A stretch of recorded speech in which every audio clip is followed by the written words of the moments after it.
Still believe cholesterol is just about eggs and fat? These 7 myths are keeping your heart at risk and making you sicker.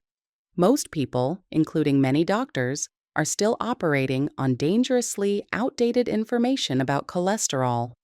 These misconceptions aren't just wrong, they're actively making millions of people sicker. In this video, we're demolishing the 7 most dangerous cholesterol myths that might be sabotaging your health right now. These aren't minor misunderstandings. These are fundamental falsehoods that could be leading you down a path to worse cardiovascular health, not better. Let's start with the most pervasive myth of all, one that's been drilled into our heads for decades. All cholesterol is bad. You hear it everywhere. Lower your cholesterol. But this overly simplistic view is like saying all fat is bad or all carbs are evil. The truth is far more nuanced, and getting it wrong could actually harm your health. Cholesterol isn't your enemy. It's an essential molecule your body needs to survive. Harvard Health Publishing explains that cholesterol is vital for building cell membranes, producing hormones like testosterone and estrogen, creating vitamin D, and forming the myelin sheaths that insulate your nerve cells. Your brain is particularly dependent on cholesterol, containing about 25% of all cholesterol in your body, despite being only 2% of your body weight. Without adequate cholesterol, your brain function suffers. The real problem isn't cholesterol itself, it's specific types and states of cholesterol. Oxidized LDL, low-density lipoprotein, acts like a damaged, rogue molecule that triggers inflammation and arterial damage. Meanwhile, having low HDL, high-density lipoprotein, means your body lacks the cleanup crew that removes excess cholesterol from arteries. This distinction is crucial. Studies show that many people with high cholesterol never have heart attacks, while others with normal levels do. The devil is in the details of your cholesterol profile, not just the total number. The practical takeaway? Stop demonizing all cholesterol and start distinguishing between harmful patterns, small dense LDL particles, oxidized LDL, low HDL, and beneficial ones, large, fluffy LDL particles, high HDL. A comprehensive lipid panel that looks beyond basic numbers is worth its weight in gold. Eating eggs increases your cholesterol. For decades, eggs were public enemy number 1. Doctors warned against them, nutritional guidelines limited them, and egg white omelets became a sad symbol of heart-healthy eating. The scientific reality? For most people, dietary cholesterol has minimal impact on blood cholesterol levels. Your liver produces about 80% of your body's cholesterol regardless of what you eat, and when you consume more cholesterol, your liver simply produces less to compensate. The American Heart Association's 2020 guidelines acknowledge this reality, no longer recommending strict limits on dietary cholesterol for most people. The real culprits that dramatically affect your blood cholesterol are different: refined carbohydrates, added sugars, and certain types of saturated fats. Multiple studies have demolished the egg myth. One 2019 study in the Journal of the American Medical Association followed nearly 30,000 people for up to 31 years and found no significant link between egg consumption and cardiovascular disease, even among people eating an egg per day. What's particularly troubling about this myth is that it deprives people of one of nature's most nutritious foods. Eggs contain high-quality protein, choline for brain health, lutein, and zeaxanthin for eye health, and numerous other nutrients, all in a perfectly packaged 70-calorie food. The practical takeaway? For most people, eggs can be a healthy part of a balanced diet.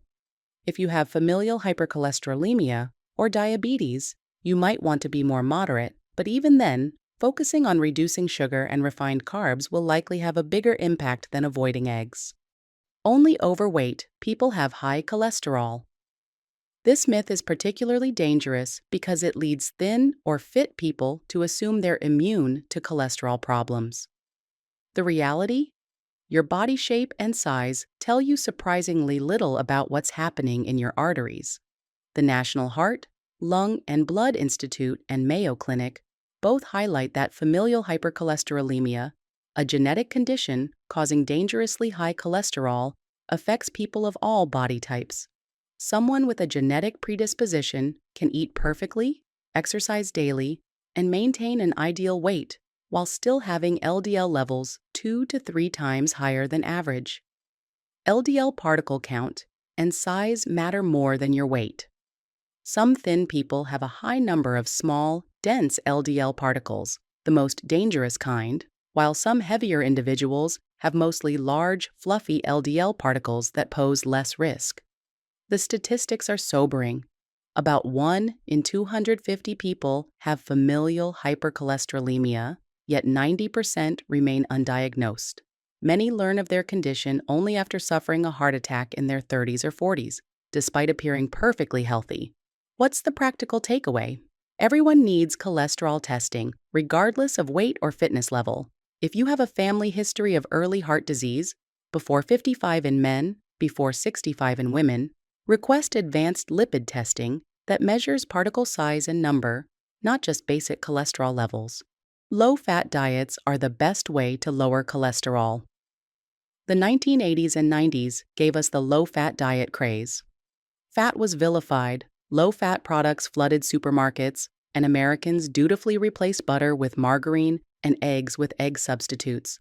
The result? Heart disease rates didn't improve as expected. In fact, as people cut fat, they increased carbohydrates, often refined ones, leading to higher triglycerides, lower HDL, good cholesterol, and increased diabetes risk. Research published in the Journal of the American College of Cardiology in 2017 revealed that extremely low-fat diets can create an unfavorable lipid profile by decreasing protective HDL cholesterol while increasing triglycerides, exactly the opposite of what we want. The truth is more complex. We need healthy fats for optimal cholesterol balance. Omega-3 fatty acids from fish, monounsaturated fats from olive oil and avocados, and even certain saturated fats like those in dark chocolate have beneficial effects on lipid profiles.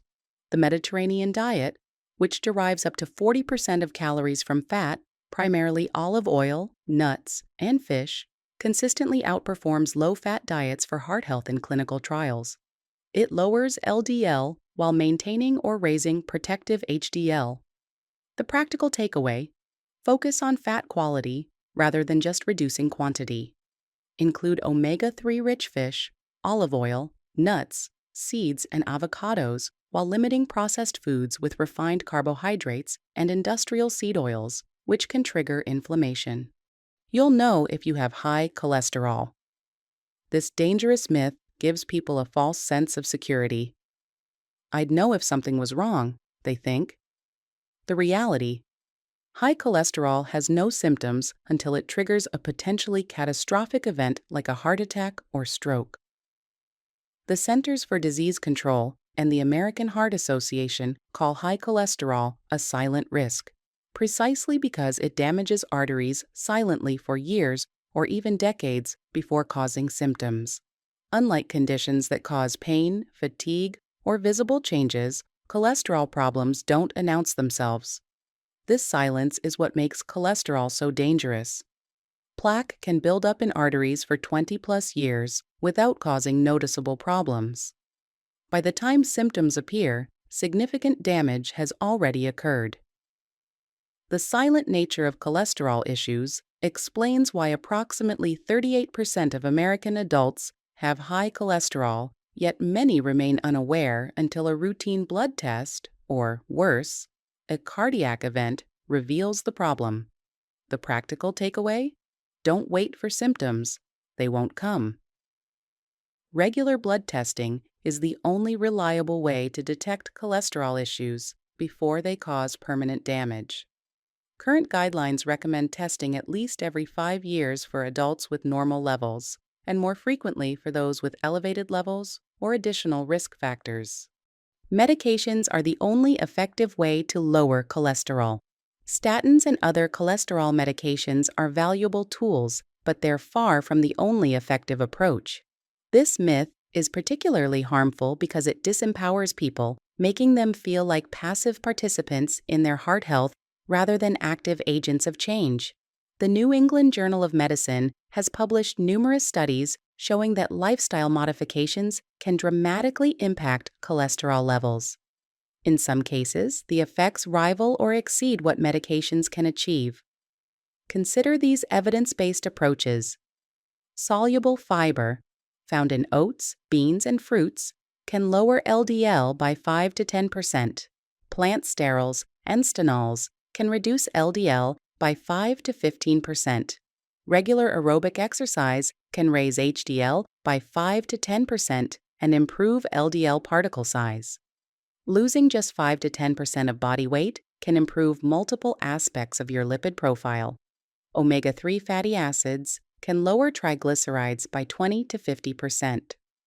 The portfolio diet, which combines these approaches, has been shown to lower LDL by up to 30%, comparable to low-dose statin therapy. The practical takeaway: view lifestyle changes as powerful medicine, not just complementary care. For mild to moderate cholesterol issues, natural approaches may be sufficient. For more severe cases, they can enhance medication effects, potentially allowing for lower dosages and fewer side effects. If your total cholesterol is normal, you're safe.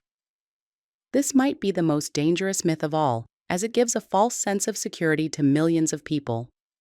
Total cholesterol is simply the sum of different types of cholesterol, both protective and harmful.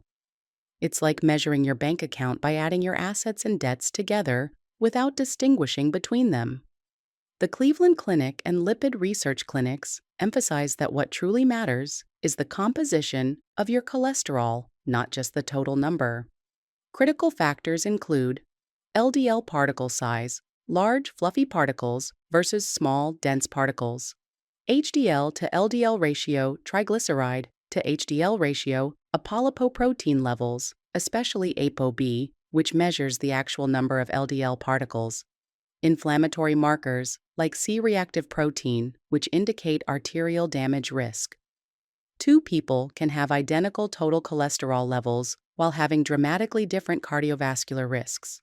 A person with a total cholesterol of 200 milligrams per deciliter, consisting primarily of HDL, is likely at lower risk than someone with the same total number but high levels of small, dense LDL particles. What's the practical takeaway? Request a comprehensive lipid panel rather than just basic testing. If advanced testing shows concerning patterns, consider working with a lipid specialist who understands these nuances and can develop a personalized approach beyond simply lowering your cholesterol. These 7 myths have led millions down the wrong path. But armed with accurate information, you can make truly informed decisions about your heart health. Don't let outdated myths make you sicker. Your heart deserves better than simplistic, decades-old advice that science has long since abandoned. Get comprehensive testing, work with healthcare providers who understand cholesterol nuances, and adopt a personalized approach that considers your specific patterns, not just total numbers. Your life may depend on it.